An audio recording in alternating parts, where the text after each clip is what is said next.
Bonjour Éric Zemmour. Bonjour Apolline de Malherbe. Merci d'avoir accepté de répondre à mes questions sur RMC et BFM TV. Vous avez été condamné hier par le tribunal correctionnel de Paris à 10 000 € d'amende pour provocation à la haine raciale après des propos sur les mineurs isolés en 2020. Vous faites appel. Les propos, c'est « ils n'ont rien à faire ici, ils sont voleurs, assassins, violeurs, c'est tout ce qu'ils sont, il faut les renvoyer, il ne faut même pas qu'ils viennent, c'est une invasion permanente ». Est-ce que vous regrettez d'avoir prononcé cette phrase ? Non, je ne regrette absolument pas d'avoir prononcé cette phrase. Je pense que je suis l'objet d'une justice politique qui évidemment veut m'interdire de parler non seulement d'immigration, mais de lier l'immigration à la délinquance et à l'insécurité. C'est tout simplement une justice politique. Vous savez, il y a eu un rapport sénatorial, du Sénat, il y a quelques mois, qui dit, en d'autres mots, exactement la même chose, que la violence et la délinquance de ces prétendus mineurs isolés, qui sont en fait des clandestins, qui pour la plupart ne sont pas mineurs et qui ne sont pas isolés puisqu'ils sont soit manipulés par des bandes mafieuses, soit envoyés carrément par leurs parents. Je tiens à dire que, en vérité, j'essaye, moi, de protéger mon peuple et le peuple français des exactions de ces bandes de jeunes. Par ailleurs,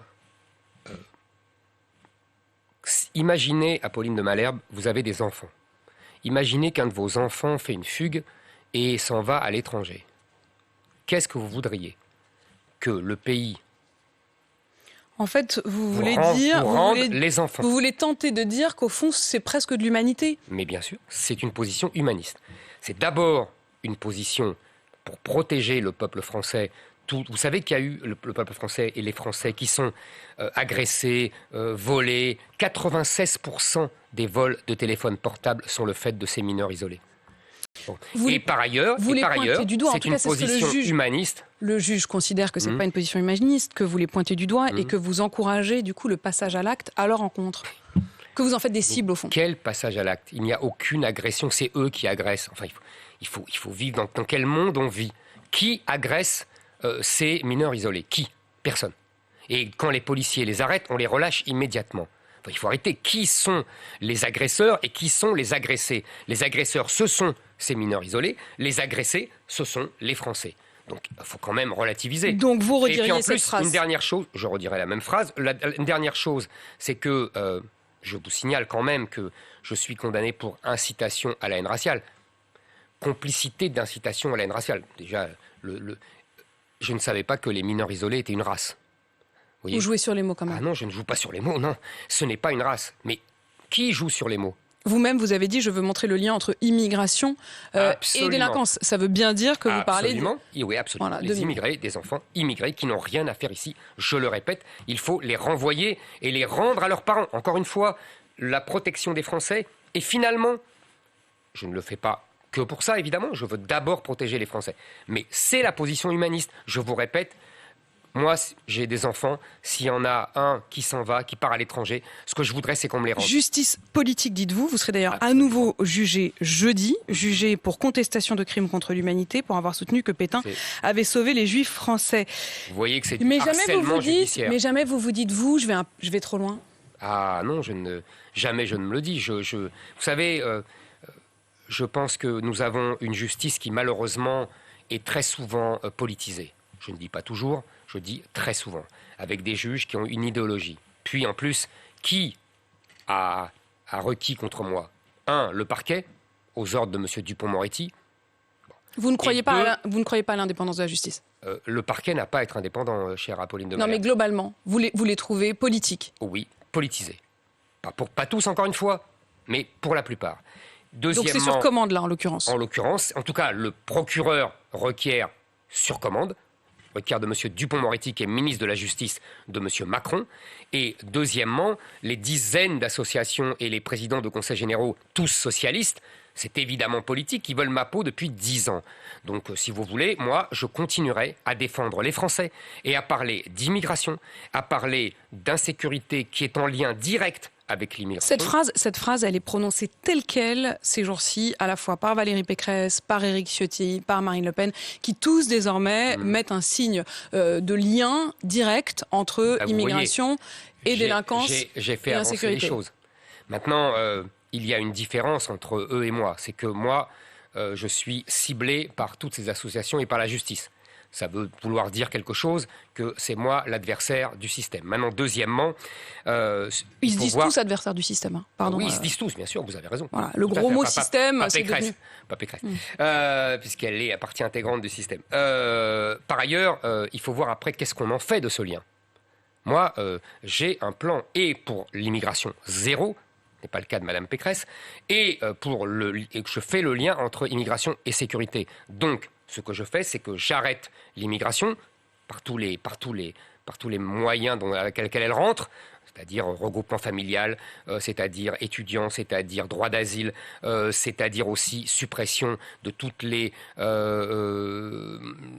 si vous voulez, toutes ces raisons sociales qui font que les immigrés rentrent. Suppression de l'AME, suppression des prestations sociales non contributives aux étrangers. Qu'ils n'y trouvent aucun intérêt, quoi. C'est ce que vous voulez dire. Vous serez d'ailleurs à Calais mercredi, on y reviendra. Suppression du droit du sol. Expulsion des étrangers délinquants, ça fait quand même 10 à 15 000 places. Vous savez, les étrangers sont surreprésentés dans tous les délits.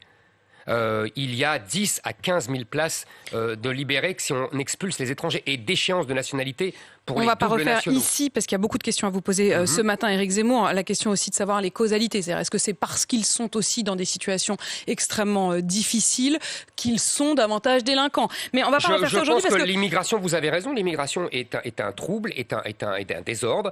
Et donc pour eux, c'est pour ça qu'il y a toujours eu, dans l'histoire, des surdélinquances, donc une souffrance et donc une surdélinquance des immigrés. Mais justement, pour arrêter cela et pour protéger les Français, pour les protéger eux-mêmes, il faut arrêter toute immigration. Éric Zemmour, je voudrais qu'on revienne sur vos propos sur l'inclusion des enfants handicapés à l'école. C'était samedi, vous avez dit il faut des établissements spécialisés qui s'en occupent, sauf les gens qui sont légèrement handicapés, évidemment, qui peuvent entrer dans les classes. Pour le reste, l'obsession de l'inclusion est une mauvaise manière faite aux autres enfants, à ces enfants-là qui sont les pauvres, complètement dépassés par les autres. L'obsession de l'inclusion, c'est pas vous qui êtes obsédé de l'inclusion, qui la voyez partout.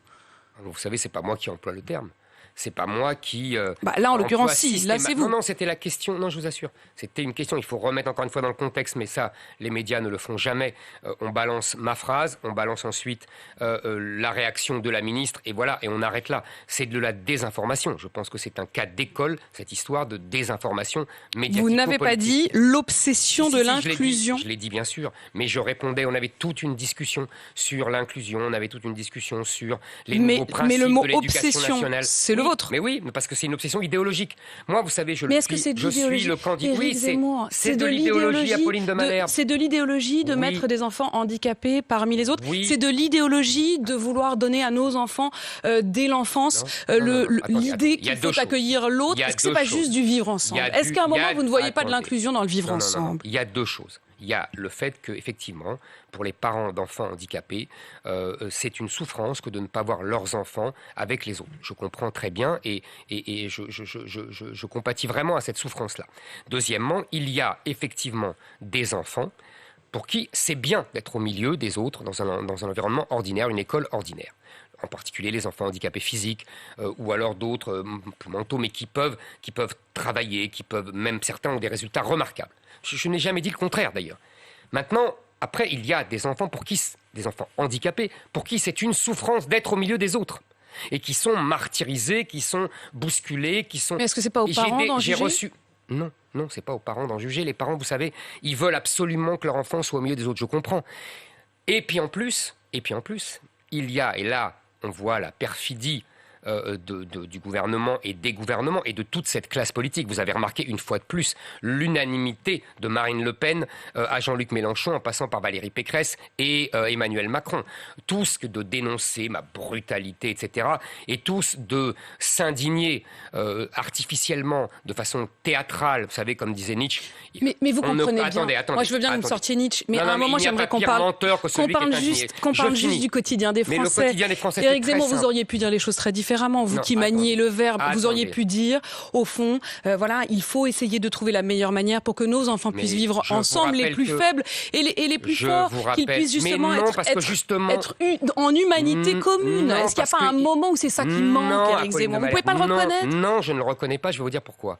Parce que il y a des enfants pour qui c'est un drame d'être avec les autres. J'ai reçu des centaines, des milliers de témoignages de parents ou de gens qui sont handicapés, qui m'écrivent en me disant « Vous avez raison, il faut pour beaucoup d'enfants les mettre dans des établissements spécialisés où ils seront beaucoup mieux organisés, beaucoup mieux aidés. » Vous savez, il y a aussi un problème de politique gouvernementale parce que derrière les bons sentiments et derrière la dénonciation de ma prétendue brutalité, qu'est-ce qu'il y a ? Il y a qu'un enfant coûte dans un enseignement ordinaire 6 000 €, dans un établissement spécialisé 70 000 €. Donc on fait des économies sur le dos des handicapés ? On fait des économies sur le dos des enfants handicapés. Oui, on fait des économies sur le dos des enfants handicapés. L'éducation nationale fait des économies sur le dos des handicapés. Et le gouvernement. Et il y a des milliers d'enfants qui aujourd'hui prennent le taxi chaque matin pour aller en Belgique parce qu'il y a plus d'établissements spécialisés. Dernière chose. Est-ce que vous savez qu'il y a à peu près 420 000 enfants handicapés en France et il y a seulement, écoutez-moi bien, 120 000 aides, vous savez, les AESH, les aides aux enfants en situation de handicap. Comment voulez-vous qu'ils soient correctement aidés ? Vous voyez, c'est une hypocrisie énorme, cette histoire. Avec quand même cette phrase, se préoccuper de l'insertion des personnes handicapées dans la société.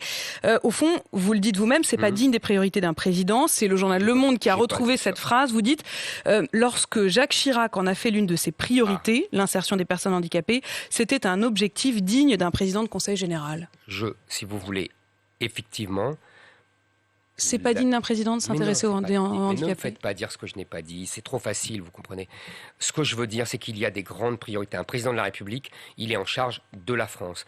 Après, il y a des premiers ministres, il y a des ministres qui s'occupent de sujets très importants comme les handicapés. Mais effectivement, quand Jacques Chirac aussi avait dit « ma priorité, c'est contre le cancer », on ne va pas dire que ce n'est pas important de lutter contre le cancer.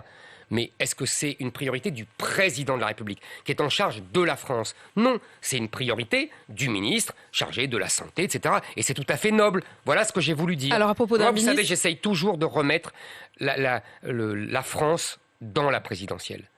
Le sujet de la présidentielle, c'est la France. Avec une question qui est l'éducation, restons sur la question de l'école. Il y a une nouvelle grève prévue ce jeudi. Et un certain nombre de candidats...